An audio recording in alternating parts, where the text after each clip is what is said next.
नमस्कार, यो खबर भित्रको खबर हो र म सुमन ढुङ्गाना। दर्शकवृन्द, एउटा यस्तो समुदाय जो परापूर्व कालदेखि नै पछाडि पर्दै आएको छ। सरकारको कुनै पनि सुविधाले छोएको छैन उनीहरूलाई। न बाँच्नलाई घर छ, न कुनै खेतबारी, न कुनै पेसा, न व्यवसाय। बिहान बेलुका दुई छाक खान निकै मुस्किल छ उनीहरूलाई, जसका कारण समाज र कानुनलाई लत्याएर देह व्यापार जस्तो कठिन कार्य अँगाल्दै आएका थिए उनीहरू। हो, हामी कुरा गर्दैछौँ अल्पसंख्यक जातिवादी समुदायको। एक छाककै लागि घरको चेलीबेटी परको पुरुषसँग यौन सम्पर्क गर्नुपर्ने कठिन जिन्दगीबाट पार पाउन आजभन्दा 14 वर्ष अघि 2064 सालमा राजधानी आएर कैयौं दिन कपडा खोलेर नाङ्गै कडा आन्दोलन गरेका थिए। त्यस पश्चात तत्कालीन सरकारले वादी समुदायले अब देह व्यापार गर्न पर्ने बाध्यता हटाउने र उनीहरूलाई घाँस बाँसको व्यवस्था गर्ने सम्झौता गरेको थियो। तर यतिका वर्षसम्म पनि वादी समुदायको माग पूरा नभएपछि उनीहरू फेरि आन्दोलित भएका छन् र उनीहरू भन्छन् देह व्यापारका लागि लाइसेन्स देऊ सरकार, बरु हामीले नै तिमीहरूलाई पाल्दिन्छौँ।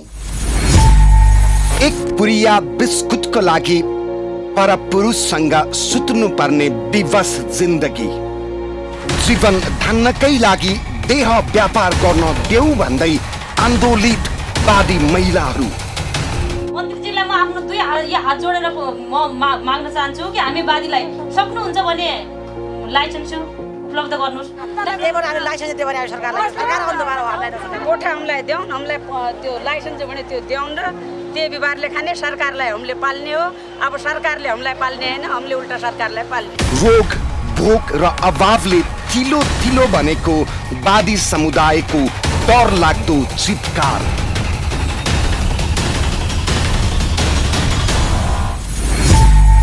दर्शकवृन्द, आमा बाबु श्रीमान छोराछोरीकै अगाडि पर पुरुषसँग संसर्ग गर्न कुन महिलाको मन मान्छ र आखिर? तर सरकारले सम्झौता गरेको माग पूरा नगरेपछि बाध्य छन् उनीहरू त्यो पेसा गर्छु भन्नका लागि। रोग भोगको पीडामा पिल्सिएका वादी समुदायका मानिसहरू घुमन्ते जीवन बिताउँदै देह व्यापार गर्दै जिन्दगी चलाउँदै आएका थिए केही वर्ष अगाडिसम्म। आजकल एकै ठाउँमा खरको छाप्रो बनाएर खोलामा बालुवा चालेर भए पनि जिन्दगी जेन तेन गुजार्दै आएका थिए। तर अघिल्लो लकडाउनदेखि अहिलेको लकडाउनसम्म आइपुग्दा उनीहरूले कैयौं रात भोकै बिताएका छन् र दिन कसले राहत ल्याइदेला भनेर कुर्दै बितेको छ। झन्डै 150 वादी परिवारको बसोबास रहेको कैलालीको लम्कीचुहा नगरपालिका वडा नम्बर 3 को बलचौर पुगेर उनीहरूको पीडा देख्दा हाम्रा पनि आँखा रसाए।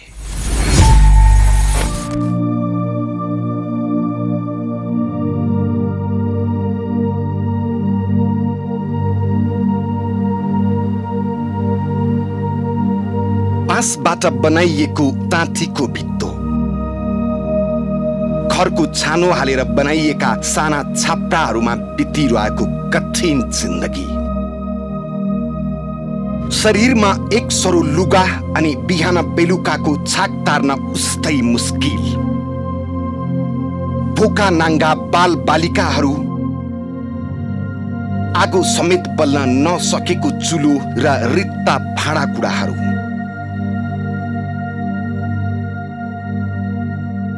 शहरका महलमा बस्नेहरूले यस्तो पीडा देख्न त के सम्झेका समेत हुँदैनन्। तर यो वास्तविकता हो जुन हामीले दृश्यमा देखाइरहेका छौं। रोग भोक अशिक्षाको पीडामा बाँचिरहेको यो बस्ती हो कैलालीको लम्कीचुहा नगरपालिका वडा नम्बर 3 बेलचौरको। यहाँ करिब 148 घर दूरी छन् र हरेक घरको पीडा उस्तै छ। अझ कहाली लाग्ने र सुन्दा समेत आङ सिरिङ्ग हुने वास्तविकता त के हो भने केही वर्ष अघिसम्म यो बस्तीका महिलाहरू देह व्यापार गरेर जीवन धान्दै आएका थिए।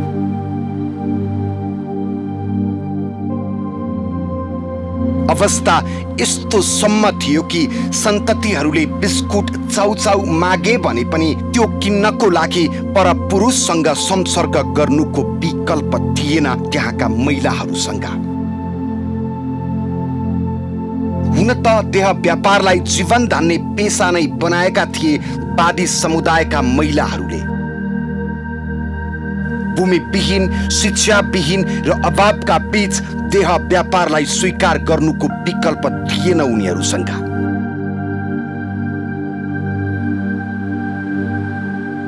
घुमन्ते जीवन बिताउँदै देह व्यापार गरेर हातमुख जोड्ने वादीहरू अहिले एकै ठाउँमा बस्न त थालेका छन्, तर भोकमरी जिन्दगी अझै फेरिएको छैन। कैलालीको लम्कीचुहा नगरपालिका वडा नम्बर 3 बल्चोरमा बसोबास गर्ने यो वादी बस्ती हो। यसो त कैलालीका विभिन्न ठाउँमा वादी समुदाय बस्ने गर्दछ।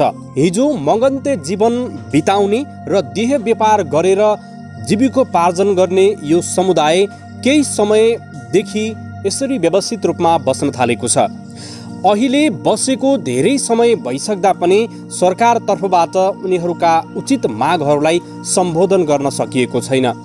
वादी समुदायले आफ्नो घाँस बाँस कपासको उचित व्यवस्थापन र देह व्यापारमा संलग्न महिलाहरूको पुनर्स्थापनाका लागि सरकारले उचित रूपमा व्यवस्थापन गरिदिनुपर्छ भनेर 2064 सालमा बृहत रूपमा काठमाडौँमा आन्दोलन गरेका थिए। सरकारले ती बुदाहरूमा सहमति जनाउँदै सहमति भएपछि वादी समुदाय सुदूरपश्चिमका विभिन्न जिल्लाका विभिन्न ठाउँमा बसोबास गरेको थियो। अहिले आएर सरकारले ती बुदाहरू कार्यान्वयन नगर्दा अहिले वादी समुदाय एक रात खान्छ, 2 रात भोकै बस्नुपर्ने बाध्यता छ। भर्खरै मात्रै सुदूरपश्चिम प्रदेशका मुख्यमन्त्री त्रिलोचन भट्टराई आफ्ना मागहरू सम्बोधन गरिएन भन्दै कि देह व्यापारको लाइसेन्स दिनु पर्यो, नभए हामीलाई उचित व्यवस्थापन गरिनुपर्छ भनेर ज्ञापन पत्र समेत देह व्यापारमा संलग्न वादी महिलाहरूले दिन बाध्य भएका थिए। हामीले यो बस्तीको विषयमा प्रत्यक्ष रूपमा आउँदा यहाँ घरमा 1 छाक खान्छन् भने 2 छाक भोकै रहनु पर्ने अवस्था छ। केही मनकारी व्यक्ति दात्री निकायले चामलका दाना दिएपछि उनीहरूको पेट भरिन्छ, नभए साँझ बिहान के खाउँ कसरी खाउँ भनेर दिनभरि चिन्तामा बस्नु पर्दछ। आजभोलि लकडाउनको अवस्थामा खानलाई 1 दाना चामल छैन। गाउँमा जाउँ गाउँमा छिर्न दिँदैन कसैले, मजदुरी गर्न जाउँ मजदुरी पाइँदैन। अहिले वादी समुदाय घाँस बाँस कपासको निकै चपेटामा परेको छ। यसका लागि सरकारले देह व्यापारको लाइसेन्स होइन, यथाशीघ्र रूपमा 2064 सालमा गरिएका वचनबद्धताहरू कार्यान्वयन गर्न अति आवश्यक देखिन्छ। देह व्यापारलाई समाज र कानुनले बहिष्कार गर्ने भएपछि लम्की चुहाका वादी समुदाय त्यो पेशा छाडेर खाली जग्गामा यस्तै छाप्राहरू बनाएर सामूहिक रूपमा बस्न थालेका हुन्। एक त त्यसै पनि गरिबीको चपेटामा परेको समुदाय, अझ त्यसमाथि कोरोनाको कारण सिङ्गो देश लकडाउन हुँदा अहिले उनीहरूको अवस्था निकै दयनीय बनेको छ। अरू बेला सामान्य मजदुरी गरेर बिहान बेलुकाको छाक तार्दै आएका उनीहरू अहिले भोकमरीको चरम चपेटामा परेका छन्। पत्ता के भन्छ ढेडी मुजुरी हामी महिलालाई दिँदैनन्। अब एउटै महिला इन्डिया गएर खानु छैन, हामीले कसरी खाने सर? अब यस्तै त कहिले काम भए गरेर खान्छौँ, नत्र कहिले काहीँ भोकै पनि बस्नुपर्छ। अब एउटा महिलालाई कसले हेर्छ र बिना श्रीमाको त कसैले हेर्दैन। पीडा कहिले भोकै बस्नुपर्छ, कहिले हामीले खाएर पनि बस्नुपर्छ। के गर्नु छ? ऊ छोरा छ, 2टा, एउटा छोरा एउटा छोरी छ। अनि दुःख अब लोग्नेले पठाउन, सासू चाहिँ बुढो छ, ससुरा बुढो छन्, कसैले हेर्दैनन् मलाई। अब जस्तो भयो भने नुनसित भयो भने कहिले काहीँ खाएर बस्छौँ, कहिले काहीँ भोकै पनि बस्नुपर्छ। दर्शकवृन्द, अवस्था यस्तो छ कि सूर्य उदयदेखि अस्ताउँदासम्म उनीहरू कसैले राहत ल्याइदिन्छन् कि भनेर कुरेर बस्छन् बाटो हेर्दै। राहत आयो भने पेटभरि खान पाइन्छ र आएन भने भोक भोकै सुत्नु पर्छ। भोको पेट आफ्ना लाला बाला च्यापेर सुत्नु भन्दा त बरु त्यही देह व्यापार नै ठिक भन्ने अवस्थासम्म पुगेका छन् उनीहरू। कम्तीमा एकजना ग्राहक मात्रै भेटियो भने पनि 2-4 छाक त टर्ने थियो नि। राहतको पर्खाइमा बसिरहेका लम्की चुहा 3 बेलचौरका बादीहरू आफ्नो पीडा यसरी पोख्छन् हाम्रो क्यामेरामा। दिएको राहतले 10-15 दिन चल्यो। यत्रो धेरै परिवार छ हामीहरूको। अब त्यो नि सिद्धिसक्यो। अब के गर्ने, कहाँबाट जुगार गर्ने, अब त्यस्तै छ, समस्या नै छ सर। तपाईलाई अहिले यो लकडाउनमा आफ्नो जीवन कसरी धानिराख्नु भएको छ? आफ्नो कसरी खाना व्यवस्था गरिराख्नु भएको? ए बाबु म गुजरा यो बाबु ठिकै गुजरा। यो दियो सरकारले घर अघि यही हो गुजरा। छोराहरूसँग इन्डिया एउटा जेठो छोरी आउँदैन है। छोरो जेठो छोरा घर उतै छ। यहाँ कहिले पल्ट अरे मगबादी पैसा पानी पठाइदिन्छ आमा खाऊ भनेर अघि। श्रीमान गयो त भाइले 12 वर्ष भएको बाबु। अब यो चामल सिद्धि पनि हजुर, चामल सिद्धि पनि भोकै भएन म।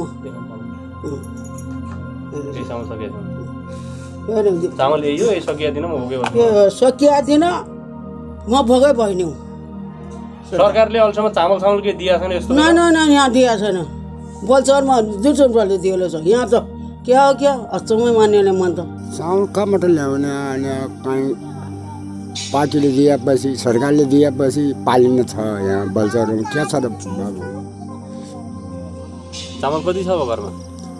अब अलिअलि बाँडी आउँदा सिद्धि हो। के गर्नु छ चामल सकेपछि? अब क्या गर्ने अनि केही नसके। कहीँ यसो त छ, कोही काम गर्ने मान्छे नातिना भएपछि काम गर्ने ढुङ्गा माटो फाल्छन्, ल्याउँछन् न खान्छ। अब मैले यो समुदायको लागि भन्नुपर्दा यहाँको समुदाय अब पहिला धतुरी मजुरी गरेर अब दैनिक ज्याला मजदुरी गरी खाँदै आइराख्नु भएको थियो। अब यो लुकाइराख्नुपर्ने कुरो पनि केही छैन होइन। अब उहाँहरू जो दिदीबहिनी हुनुहुन्थ्यो उहाँहरूले पनि आफ्नो गुजारा गरिराख्नु भएको थियो। अब अहिले त्यो पनि बन्द भएर अहिले 2 महिना भयो। अब घर मात्रै ठुलो देखेर भएन, उहाँहरूको भोको पेटलाई पनि हेरिदिनुपर्छ। मेरो यो पनि सित यो के छ भने मेरो आफ्नो सल्लाह सुझाव उहाँहरूको प्रत्यक्ष घरमा गएर हेरिदिनुहोस्। उहाँहरूको अवस्था कस्तो, चुलो पनि राखेको छैन, उहाँलाई हेरिदिनुहोस् भन्ने मेरो आग्रह छ। चुलो बलिराखेको छैन भन्नुभयो कि चामल यताउता सबै खाद्यान्नको समस्या नै हो? हजुर छ। के को समस्या छ? अब चुलो भन्नाले अब कोहीले आगो अब दाउरा खोजेर ल्याएर आगो बाल्छ, ग्यास वासको समस्या छ। अब सबभन्दा 10-15 परिवार छ एउटा घरमा। उहाँहरूले पनि अब काम छैन, बेरोजगार छन्, 2 महिना भइगयो। अब उहाँहरूले खानु नपाउनु नै त्यो त हो नि। कहीँबाट कुनै अहिलेसम्म के भन्छन् न जीविसले न गाविसले न कसैले न नेपाल सरकारले कसैले पनि अहिलेको अवस्थामा हेरेको छैन। यो कस्तो कारी लाग्दो पीडा, कस्तो अभाव अनि कस्तो भयावह जिन्दगी बादी समुदायको। कतिपय बादी महिलाहरू त अझै पनि एक छाकको लागि परपुरुषसँग संसर्ग गर्न बाध्य छन्। एक पटक सोच्नुहोस् त, घरमा आमा बाबु र श्रीमान छन्, तर गरिबीका कारण उनीहरूकै अगाडि परपुरुषसँग सुत्नु पर्दा त्यो चेलीको मन कति रुन्छ होला। अहिले त्यो पेसा छाडेर सामान्य जीवन बिताउँछु भन्दा पनि उनीहरूलाई साथ दिने कोही छैनन्।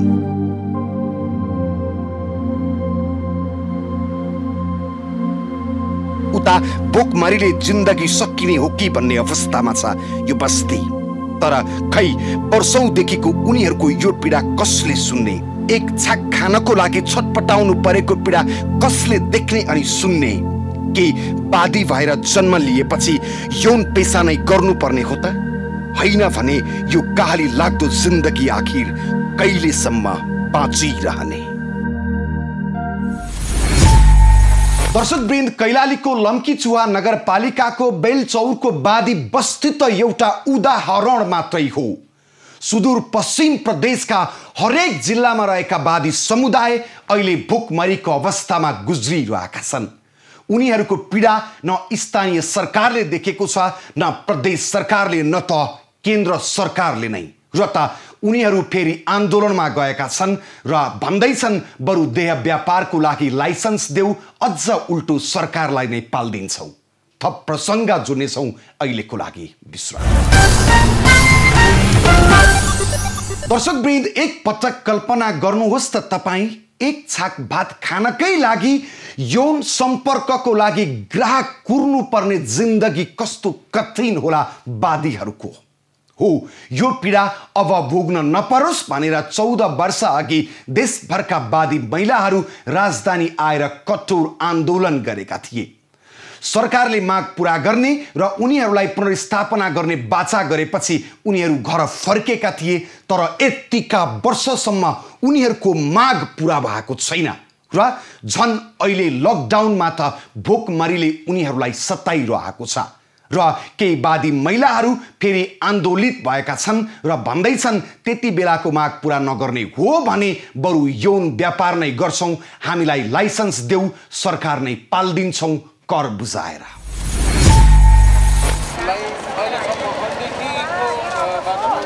दर्शकवृन्द, यो दृश्य सुदूरपश्चिम प्रदेशको मुख्यमन्त्री कार्यालय अगाडिको हो। भोकै मरिरहेछौँ, नाङनाङै मरिरहेछौँ, यस्तो घाममा टाढिएर मरिरहेछौँ। काठमाडौँ गएर पानी पनि पाए तडपेर मरेका हाम्रो बाधिसकेर त्यहीबाट बाधिसकेर हेलाबाट। निषेधाज्ञा र लकडाउनको बीचमा यति धेरै महिलाहरू मुख्यमन्त्री कार्यालय अगाडि किन जम्मा भएका होलान्? तपाईहरूको मनमा पनि यो प्रश्न उठ्यो होला। के माग राखेर यो धरना भइरहेको होला? उनीहरूको माग तपाईले थाहा पाउनु भयो भने तपाई अचम्म हुनुहुनेछ। यी महिलाहरू हुन् इतिहासदेखि नै भूमिहीनता, अशिक्षा, गरिबी, बेरोजगारी, स्थायी बसोबासको अभाव लगायतले पिल्सिएको अल्पसंख्यक वादी समुदायका महिलाहरू।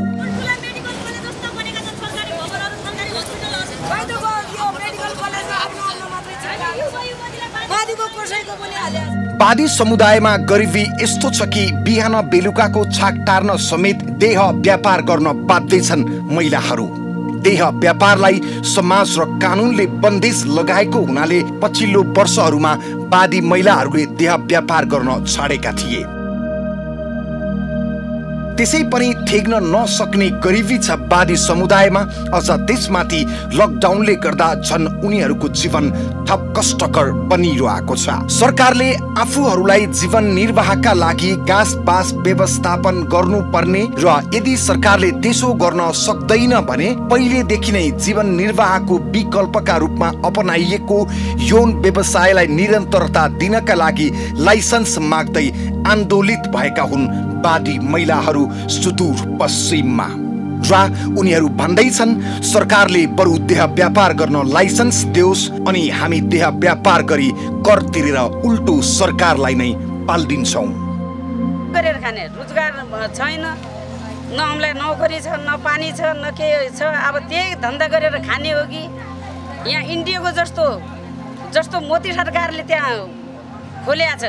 अब जीबी रोड नबनेर नहुने, जीबी रोड जसरी खोल्या छ उसरी हामीलाई पनि जीबी रोड खोलिदेऊ, कोठा हामीलाई देऊ, हामीलाई त्यो लाइसेन्स भने त्यो देऊ र त्यही व्यवहारले खाने, सरकारलाई हामीले पाल्ने हो। अब सरकारले हामीलाई पाल्ने होइन, हामीले उल्टा सरकारलाई पाल्ने हो। शोषणै गरेर खानुपर्छ भन्ने लाइसेन्स देऊ, मागेरै खानुपर्छ भन्ने लाइसेन्स देऊ, हामी मागेर पनि खान्छौँ, यौन शोषण गरेर पनि खान्छौँ।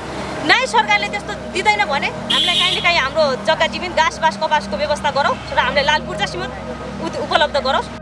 वादी समुदायको अवस्था यस्तो भयावह छ कि कुनै दिन यौन सम्पर्क गर्न ग्राहक आएन भने उनीहरूको चुलोमा आगो बल्दैन।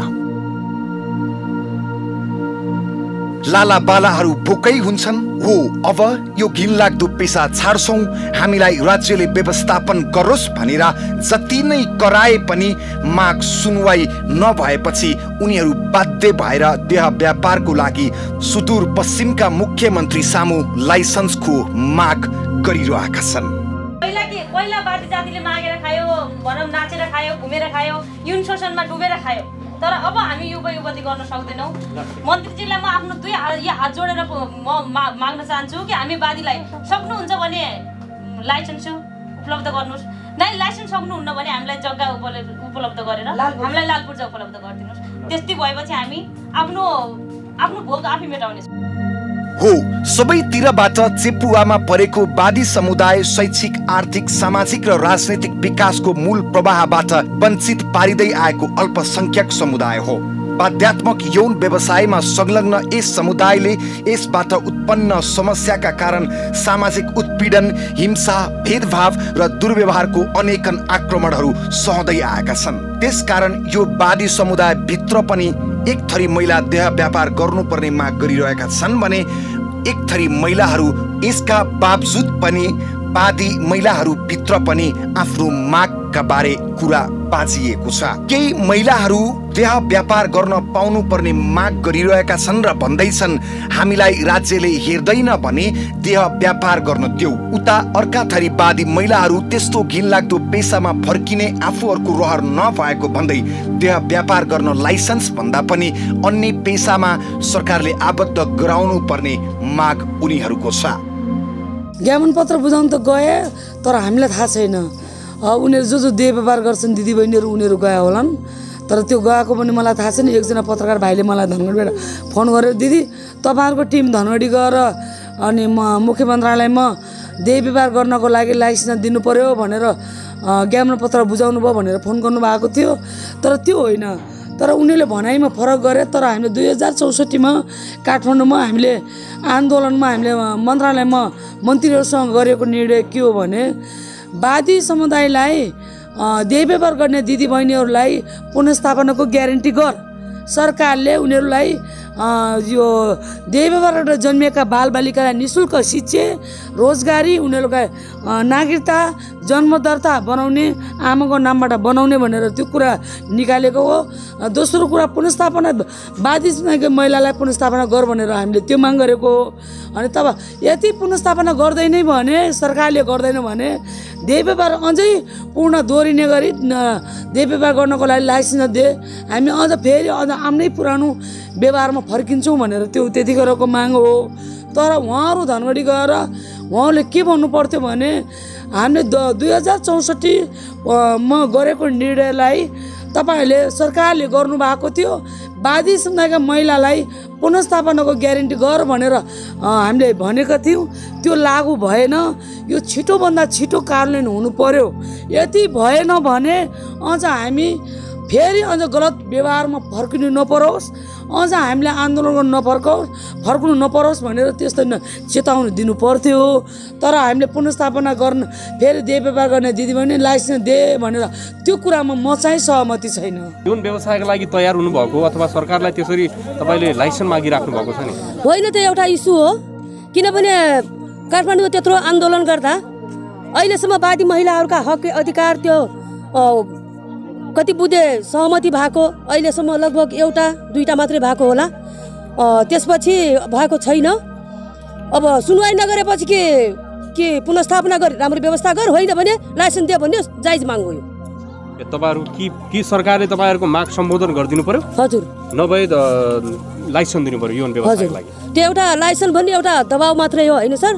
लाइसेन्स भन्ने दबाउ मात्रै हो। किनभने सरकारले सुन्ला भनेर अब नेपालमा त्यो लाइसेन्सै दिनुपर्छ भन्ने त छैन। तैपनि अब सुन्नु पर्यो। या त होइन भनेपछि दुईटा चिजमा एउटा गरिदिनु पर्यो।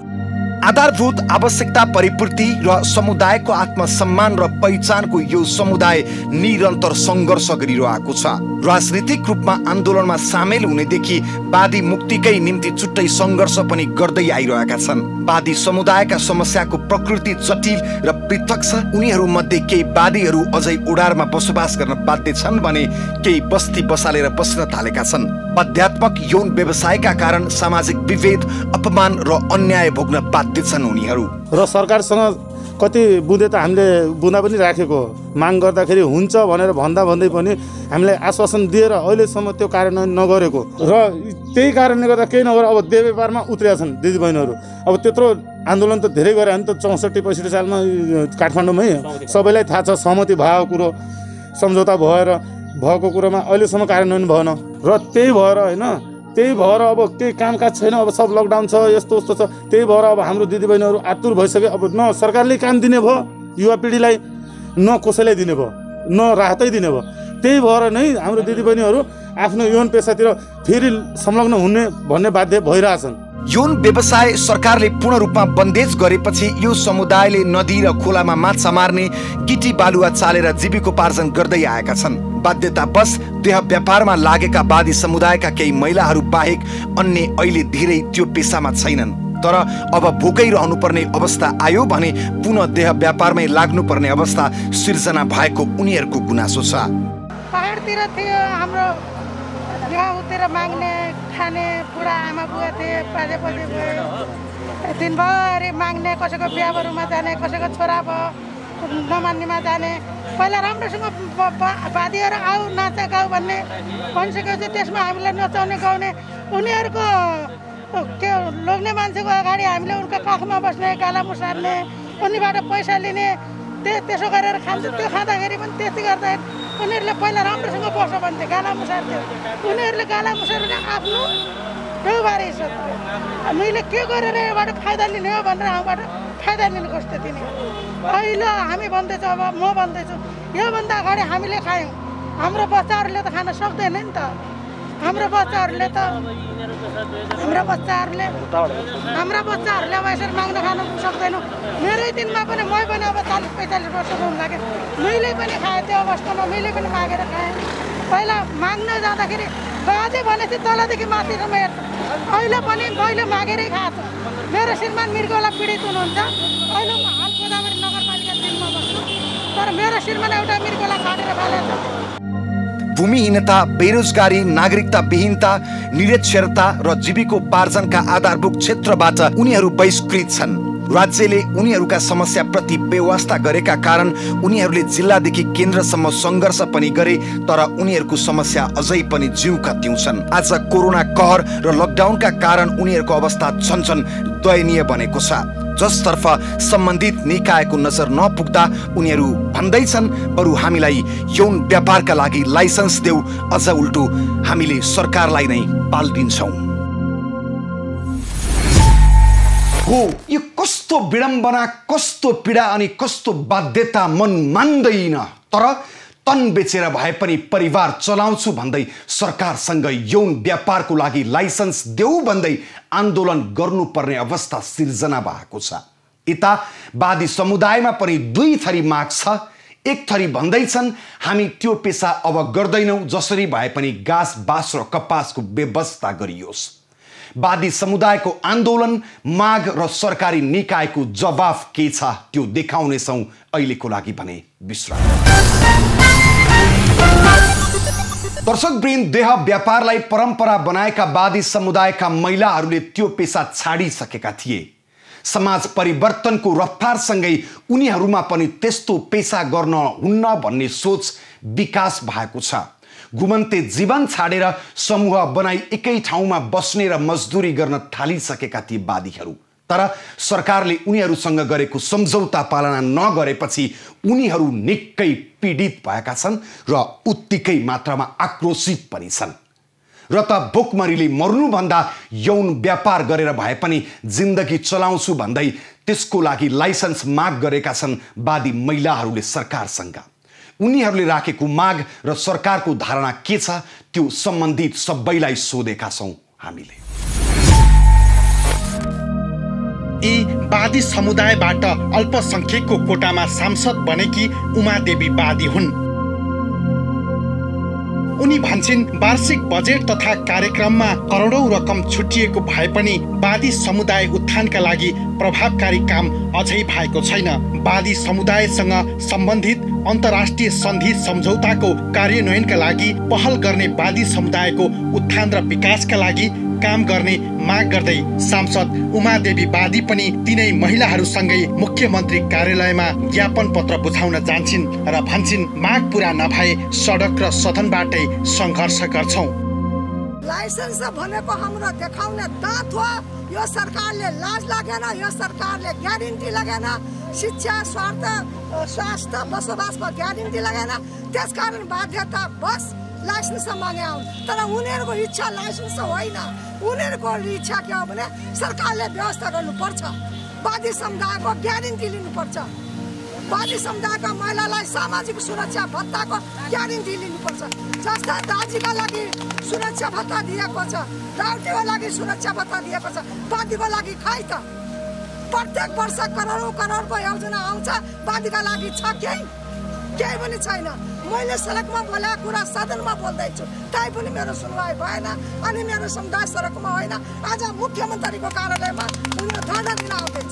रोग र भोकले पिल्सिएको यो समुदायले संघीय सरकारदेखि प्रदेश सरकार हुँदै स्थानीय सरकारलाई समेत पटक पटक ध्यानाकर्षण गराउँदै ज्ञापन पत्र बुझाउँदै आएका छन्। वादी समुदाय र सरकार बीच धेरै पटक उनीहरूलाई व्यवस्थापन गर्ने भन्दै कैयौं सहमति पनि भएका थिए, तर अहिलेसम्म उनीहरूको समस्या 20को 19 भएको देखिँदैन। यसपटक पनि वादी समुदायका महिलाहरूले सुदूरपश्चिम प्रदेश सरकारका मुख्यमन्त्री त्रिलोचन भट्टलाई ज्ञापन पत्र बुझाएका छन्, तर उनको जवाफ पनि गर्छौं र हेर्छौं भन्ने उही पुरानै सुनिन्छ। नेपाल सरकारले हिजो गर्छु भनेका मागहरू नै यहाँ दोहोऱ्याउनु भएको छ।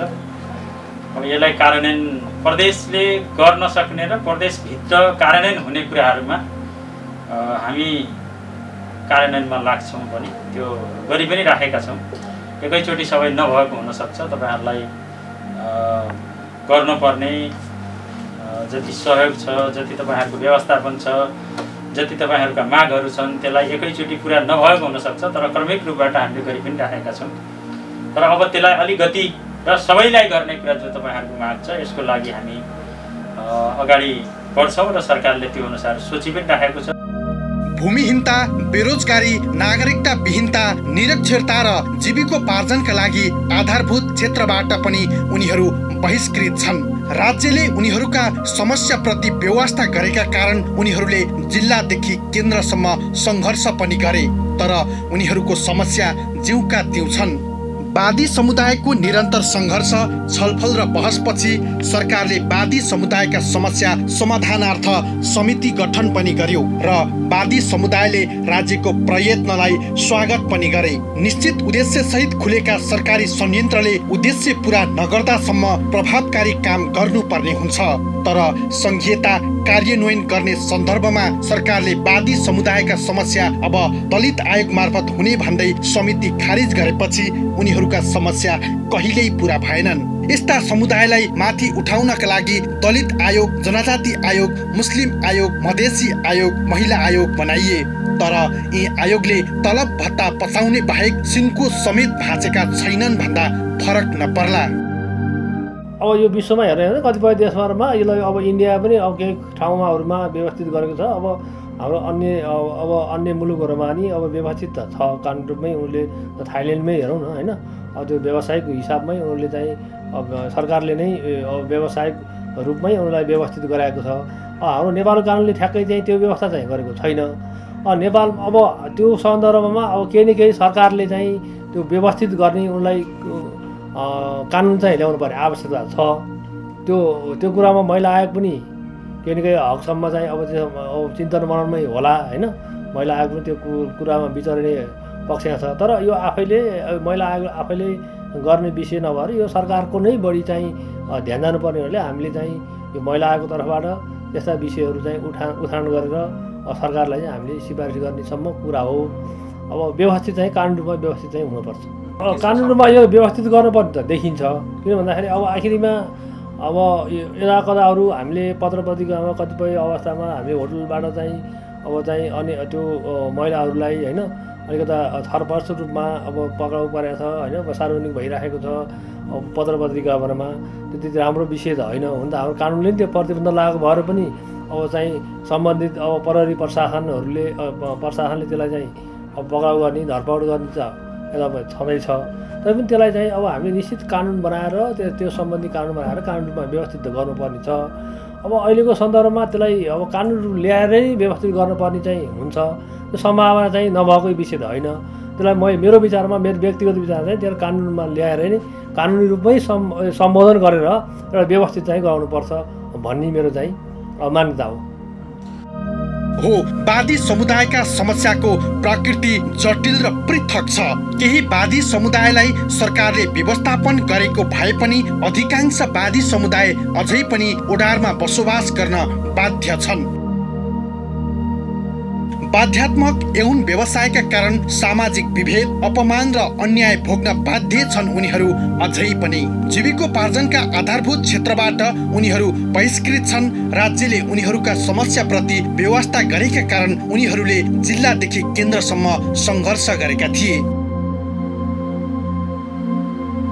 2064 सालमा बादी समुदायका महिलाले राज्यलाई दबाब दिन सिंहदरबार वरिपरि कम्मरदेखि तल पेटीकोट र कम्मरभन्दा माथि केवल ब्रा मात्र लगाएर बादीको आवाज नसुन्ने सत्तालाई बेउझाउने प्रयास गरेका थिए। अभाव, उत्पीडन, बन्धक, छटपट्टि र हजारौं वर्षदेखि गुम्सिएका आवाज सहित अर्धनग्न महिलाले सिंहदरबारको अत्यन्त संवेदनशील र कडा सुरक्षा रहेको दक्षिणी गेटमा चढी आफ्ना आधारभूत आवश्यकता परिपूर्ति, समुदायको आत्मसम्मान र पहिचानका मुद्दालाई सम्बोधन गराउन सरकारलाई दबाब दिएका थिए।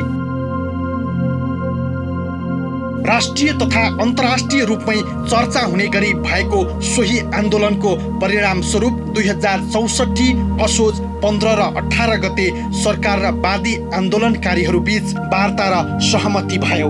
त्यसपछि सरकारले बादी समुदायको समस्या समाधानार्थ कार्यदल बनायो भने 2069 वैशाख 15 मा बादी समुदाय उत्थान विकास समिति गठन गरी बादी समुदायको समस्या समाधान गर्ने प्रयत्न गर्यो। तर अहिले पनि चरम गरिबीको अवस्थामा रहेका निमुखा, सर्वहारा, वर्षौंदेखि राज्य संयन्त्रको मूल प्रवाहबाट किनारामा रहेका र न्याय नपाई तडपिएका बादी समुदायको उत्थानका लागि बृहत कार्यक्रम तय गर्नुपर्ने समिति कुनै कारण र तर्क बिनै खारेज गरिनु बादी समुदाय माथिकै धोका हो, बादी आन्दोलन माथिको घात हो र बादी आन्दोलनकै अपमान पनि हो। यसका साथै 2065 पुस 23 मा नेपाल सरकार मन्त्री परिषदको बैठकले बादी समुदायलाई यौन शोषण मुक्त समुदाय भनेर घोषणा गरी उनीहरूको सम्मानजनक पुनर्स्थापना गर्ने भनेर गरिएको निर्णय कार्यान्वयन अझै भएको छैन। हो, यसरी सरकारबाटै पटक पटक धोका पाइरहेका बादी समुदाय यति बेला पनि आन्दोलन गरिरहेका छन्। निर्णय गर्ने तर कार्यान्वयन कागजमै सीमित हुँदा उनीहरूले पाउनु पर्ने वर्षौंदेखिको माग र उनीहरूले पाइरहेको जुन अपमान त्यो अझै पनि बाँकी नै छ। त्यसकारण उनीहरूले वर्षौंदेखि भोग्दै आएको समस्या अझै पनि पूरा हुन सकेको छैन। दर्शकवृन्द, बादी बस्तीलाई नै देखाएर डलर खेती गर्ने सङ्घ संस्था कहिलेकाहीँ ती बस्तीहरूमा पुग्छन् र बादीको पीडा उनीहरूका लागि मागी खाने भाँडो बनेको छ। सरकारको बेवास्ता, बादीको पीडा कोहीको डलर कमाउने माध्यम बनेको तीतो यथार्थ हो। सहरमा रहरको धन्दा फस्टाउँदो छ, तर बादी बस्तीमा फेरि बाध्यता बन्दैछ देह व्यापार। समयले धेरै कोल्टे फेर्यो, तर उनीहरूको जिन्दगी अझै फेरिन सकेको छैन। सरकारी सुविधा र नेपाली हौ भन्नको लागि नेपालको नागरिकता बाहेक अरू केही पनि पाएका छैनन् उनीहरूले। उनीहरू देह व्यापार छाडेर अन्य पेसा व्यवसायमा लाग्छु भन्दा यत्रो वर्षसम्म केही गरेन सरकारले उनीहरूका लागि। अब पनि बेलैमा सचेत बनेन भने सरकार फेरि त्यही कहारी लाग्दो जिन्दगीमा फर्किने अवस्था सिर्जना नहोला भन्न सकिन्न बादी समुदायको। जसतर्फ सम्बन्धित सबै निकाय चनाखो बनोस्। कैलाली ब्युरो र संवाददाता मदन बिकेलाई धन्यवाद। आगामी अङ्कमा अर्को खास विषय लिएर उपस्थित हुनेछु। खबरभित्रको खबरको लागि हेर्दै रहनुहोला एबी न्युज खबर। नमस्कार।